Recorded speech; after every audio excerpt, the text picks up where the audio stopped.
मस्साजोगचे सरपंच संतोष देशमुख हत्या प्रकरणात दररोज नवनवीन खुलासे समोर येत आहेत. 9 डिसेंबर रोजी संतोष देशमुख यांचा आरोपींनी अपहरण केलं होतं. यानंतर त्यांनी देशमुखांची अमानुष हत्या केली. हत्येची घटना उघडकीस आल्यानंतर महाराष्ट्रातील राजकीय वातावरण ढवळून निघालं आहे. या प्रकरणातील मुख्य आरोपी वाल्मिक कराडशी असलेल्या संबंधांमुळे अजित पवार गटाचे नेते धनंजय मुंडे यांना आपल्या मंत्रिपदाचा राजीनामा देखील द्यावा लागला आहे. आता या प्रकरणात नवीन खुलासा समोर आला आहे. संतोष देशमुख यांची हत्या व्हायच्या 3 दिवस आधीच त्यांना हत्येची टीप मिळाली होती. तरीही त्यांनी याकडे दुर्लक्ष केलं. तेव्हाच त्यांनी योग्य ते पाऊल उचललं असतं, तर कदाचित संतोष देशमुख आज जिवंत असते. त्यांचा जीव गेला नसता, अशी नवी माहिती पोलीस तपासातून समोर आली आहे. संतोष देशमुख हत्या प्रकरणात आरोपींच्या मुसक्या आवळण्यासाठी काही गोपनीय साक्षीदारांचे कबुलीजबाब महत्त्वाचे ठरले आहेत. याच कबुलीजबाबातून ही धक्कादायक माहिती उघड झाली आहे. खरं तर 6 डिसेंबर रोजी सुदर्शन घुले आपल्या काही साथीदारांसह पवनचक्की कंपनीच्या अधिकाऱ्यांकडे खंडणी मागायला आला होता. यावेळी त्याने कंपनी बंद पाडण्याचा प्रयत्न केला.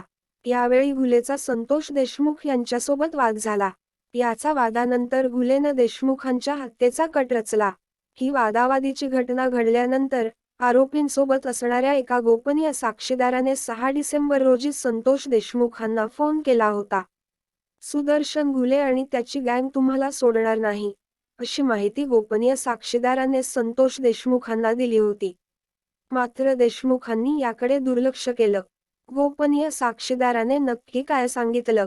संबंधित गोपनीय साक्षीदाराने जबाबात पोलिसांना सांगितलं की 6 डिसेंबर 2024 रोजी आवादा कंपनीमध्ये झालेल्या मारहाणीनंतर मी संतोष देशमुख यांना फोन करून सांगितलं होतं, तुम्ही सुदर्शन घुले आणि त्यांच्या साथीदाराविरुद्ध गुन्हा दाखल करा, नाहीतर ते तुम्हाला सोडणार नाहीत.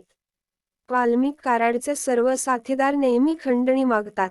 या अगोदर मलाही वाल्मिक कराड यांनी धमकी दिली होती, खोट्या गुन्ह्यामध्ये अडकवलं होतं, अशी टीप मिळूनही संतोष देशमुखांनी यावर कोणतीच ॲक्शन घेतली नाही.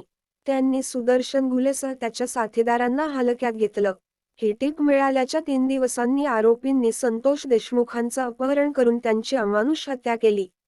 देशमुखांनी कदाचित त्याचवेळी पोलीस ठाण्यात गुन्हा दाखल केला असता तर कदाचित आजचं चित्र वेगळं असतं, अशी नवी माहिती पोलीस तपासातून समोर आली आहे.